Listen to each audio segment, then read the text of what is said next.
ជួយផងមកប្រាំង1 2 3ប្រាំងឡើងប្រាំងបន្តិចទៀតទៅណា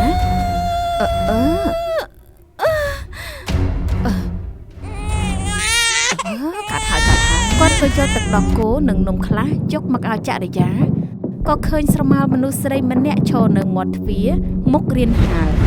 រឿងខ្មោចលួចកូនមានគ្រួសារមួយដែលមានសមាជិក3នាក់មានម្ដាយកូនប្រុសនិងកូនប្រសារស្រីដែលកំពុងមានទម្ងន់2ខែអូនណាបងទៅធ្វើការថ្ងៃនេះប្រហែលជាយប់បន្តិចទើបបងត្រឡប់មកវិញអញ្ចឹងបើសិនជាម៉ោង7ហើយមិនទាន់ឃើញបងត្រឡប់មកវិញទេអូនញ៉ាំបាយជាមួយនឹងម៉ែមុនចុះចាបងចេញទៅប្រយ័ត្នប្រយែងខ្លួនផងណាដំកូនទៅធ្វើការចុះមិនចាំបាច់ភ័យទេនៅទីនេះមានម៉ែចាំជួយមើលចរិយាឲ្យហើយបន្ទាប់ពីចរិយានិងមិនសួនឈរជួនដំណើរឧត្តមទៅធ្វើការហើយពួកគេក៏ត្រឡប់ទៅធ្វើការងារផ្ទះធម្មតា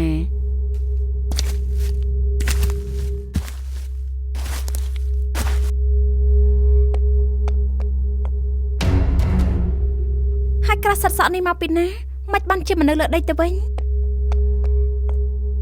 នាងក៏បានយកក្រាស់សិតសក់នោះទៅទុកលើតុធម្មតាដោយមិនបានចាប់អារម្មណ៍អ្វីនោះទេ7 ខែកន្លងផុតទៅ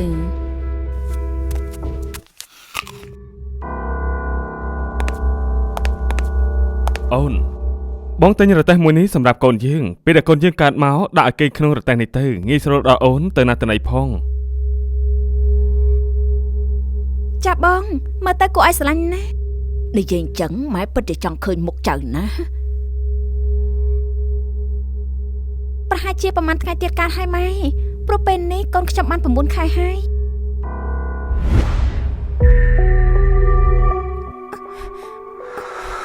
អូយបងអូនមានអារម្មណ៍ថាដូចជាមានទឹកសើមនៅលើពងកើតអីអូនមានឈឺត្រង់ណាមែនទេអូនគិតថាអូនដូចជាបាច់ទឹកភ្លោះហើយមែនទេអូនត្រង់បន្តិចបងនាំអូនទៅពេលឥឡូវនេះម៉ែប្រពន្ធខ្ញុំចិត្តសម្រាលហើយឆាប់ចេញមកពួកយើងទៅពេលទាំងអស់គ្នាម៉ែដឹងហើយកូនចាំតិចម៉ែចេញទៅឥឡូវហើយម៉ែរៀបចំឲ្យវ៉ាន់បន្តិចសិន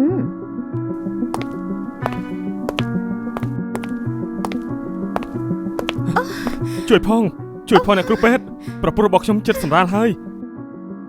មកចាំខ្ញុំជួយមកគ្នាយើងរៀបចំក្រែទៅនាំគាត់ទៅបន្ទប់សម្រាលឥឡូវនេះមកប្រាំង1 2 3ប្រាំងឡើងប្រាំងបន្តិចទៀតទៅណា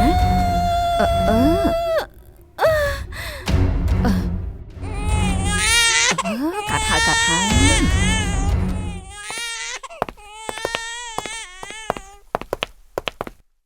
ចូលរួមអបអរសាទរផងប្រពន្ធបងបង្កាត់បានកូនប្រុសពេលនេះបងនិងអ៊ំស្រីអាចចូលទៅមើលបងស្រីបានហើយ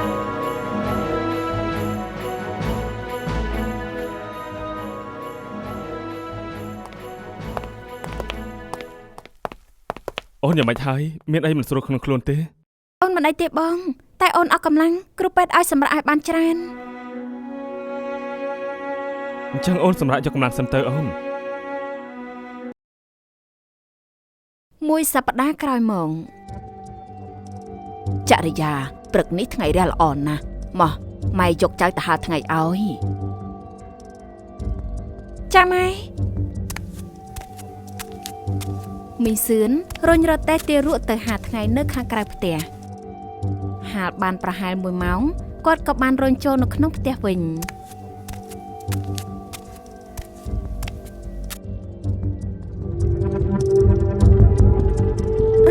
មិនក្តៅដល់ហើយក្តៅជាងនេះហើយមិនក៏ម៉ែទុកកូននៅខាងក្រៅទៀតម៉ែភ្ញាក់ឡើងម៉ែមានការអីកូនកាត់អីមែនទីម៉ែទុកកូនខ្ញុំនៅខាងក្រៅយូរម្លេះមិនក្តៅខ្លាំងណាស់អត់ទេកូនម៉ែយកចៅចូលមកក្នុងវិញហើយតើនេះនៅនេះពេលដែលគាត់ងាកទៅក្បែរខ្លួនបែរជាមិនឃើញចៅហើយងាកទៅមើលខាងមុខក៏ឃើញរទេះចៅនៅមុខផ្ទះទៅវិញ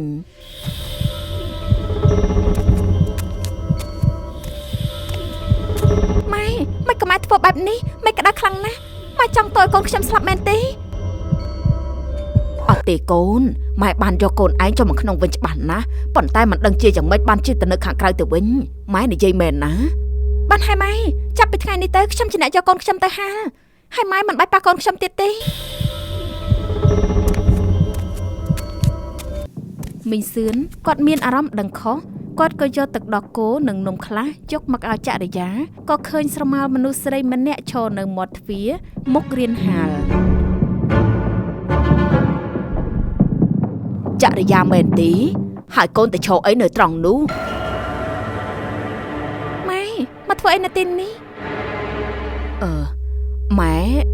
ម៉ែយកទឹកដោះគោនិងនំនេះមកឲ្យឯងហើយម៉ែក៏ចង់សុំទោសឯងរឿងការពីព្រឹកមិញផងដែរមិនអីទេម៉ែខ្ញុំមិនបានប្រកាន់ខឹងនឹងម៉ែទេតែមិញក្រែងកូនទៅឈរនៅត្រង់នោះមែនទេហើយមិនបានចេញមកពីបន្ទប់ទៅវិញពួកគេនាំគ្នាងាកទៅមើលមាត់ទ្វាររៀនហាលទាំងអស់គ្នាតែមិនឃើញមាននរណាឡើយខ្ញុំមិនបានទៅក្រៅទេម៉ែខ្ញុំនៅក្នុងបន្ទប់មួយល្ងាចហើយប្រហែលម៉ែស្វាំងភ្នែកហើយអញ្ចឹងកូនទៅសម្រាកចុះបន្ទាប់ពីនិយាយហើយមីងសឿនក៏ដើរទៅបន្ទប់ទឹកដើម្បីលុបមុខចេញនៅពេលដែលគាត់អោនលុបមុខមានស្រមោលដើរកាត់បន្ទប់ទឹកវឹងពីក្រោយខ្នងគាត់ទេមិញនេះអ្នកណាអញ្ចេះជាចរិយាមែន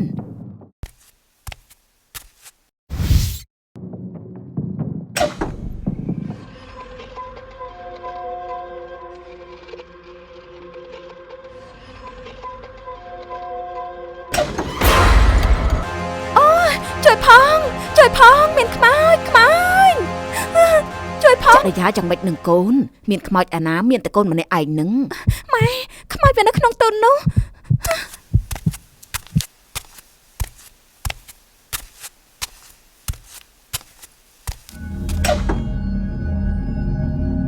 មិនឃើញមានអីទេកូនប្រហែលជាកូនហត់ពេកហើយទៅសម្រាប់បន្តិចទៅណា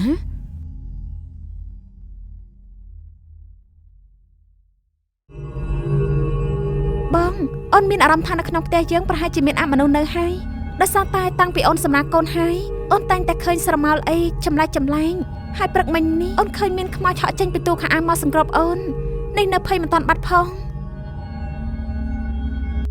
បងគិតថាអូនប្រហែលជានឿយហត់ពេកធ្វើការងារផ្ទះផងមើលកូនផងសម្រាប់មិនបានគ្រប់គ្រាន់ទើបអូនចេះតែសម័យប្លែក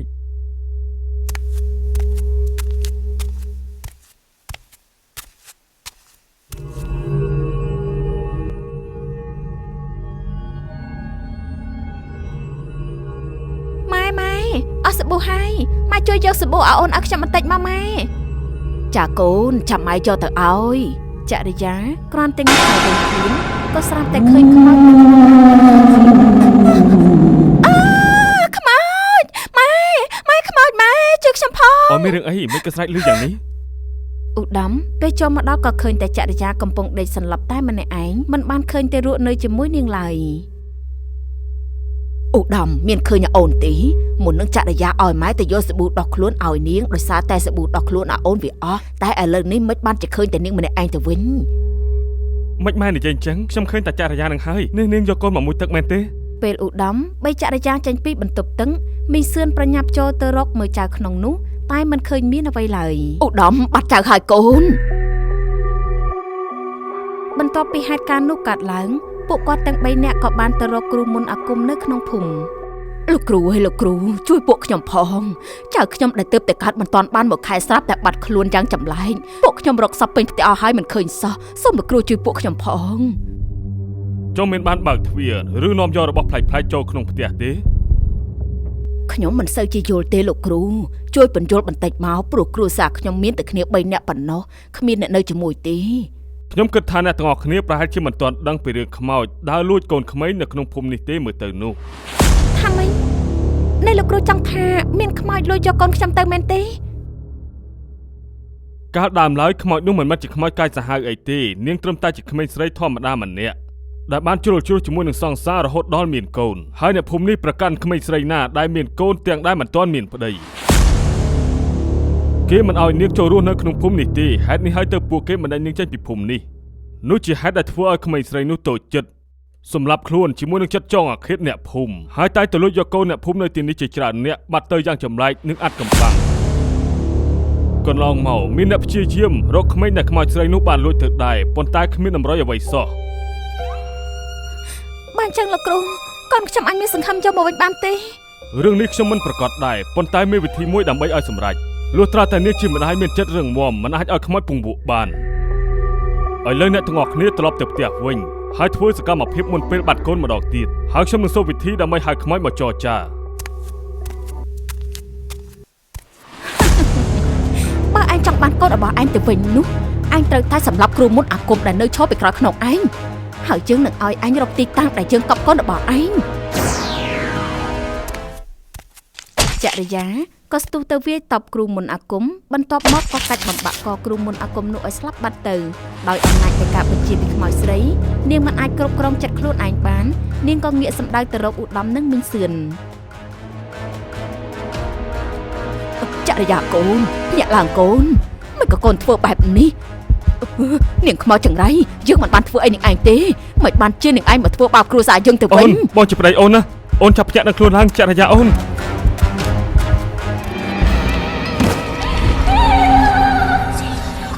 ខ្ញុំសុំបងនេះកុំអីកុំធ្វើបាបប្តីខ្ញុំអីដោយសារតែមនុស្សប្រុសទើបយើងខ្លាចទៅជាបែបនេះយើងស្លាប់ទឹកមិនភ្នែកមិនចិត្តទេយើងហើយនឹងកូនយើងត្រូវស្លាប់យ៉ាងវេទនាកំហឹងនេះយើងត្រូវតែសងសឹមជួយខ្ញុំផងជួយផងកុំធ្វើបាបខ្ញុំអីពួកឯងឆាប់ចេញទៅនាងចង្រៃនាងឯងមានកូនមុនការនាងឯងមិនអាចចេញពីទីនេះដោយមានជីវិតបានទេនាងឯងត្រូវទៅងាប់នៅទីនេះណែចាប់វាឲ្យបានកុំឲ្យវាចេញពីទីនេះបានអសោះ